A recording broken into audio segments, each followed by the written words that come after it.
Customs enforcement Peshawar ने smuggling की मुतादिद कार्रवाइयां नाकाम बनाकर 7 करोड़ 44 लाख रुपए मालियत की अशिया जब्त कर ली हैं। FBI हुकाम के मुताबिक डेरा इस्माइल खान में 3 ट्रकों से 12,200 किलोग्राम छालिया, 4,021 गैर मुल्की सिगरेट्स और 170 टायर्स बरामद किए गए।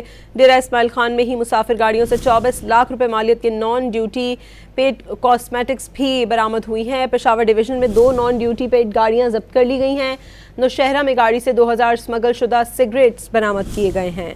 कस्टम्स इन्फोर्समेंट पेशावर ने स्मगलिंग की मुतादिद कार्रवाइयां नाकाम बनाकर 7 करोड़ 44 लाख रुपए मालियत की अशिया जब्त कर ली हैं।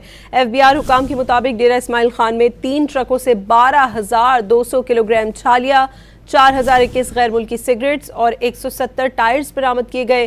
डेरा इस्माइल खान में ही मुसाफिर गाड़ियों से 24 लाख रुपए मालियत के नॉन ड्यूटी पेड कॉस्मेटिक्स भी बरामद हुई हैं। पेशावर डिवीजन में 2 नॉन ड्यूटी पेड गाड़ियां जब्त कर ली गई हैं।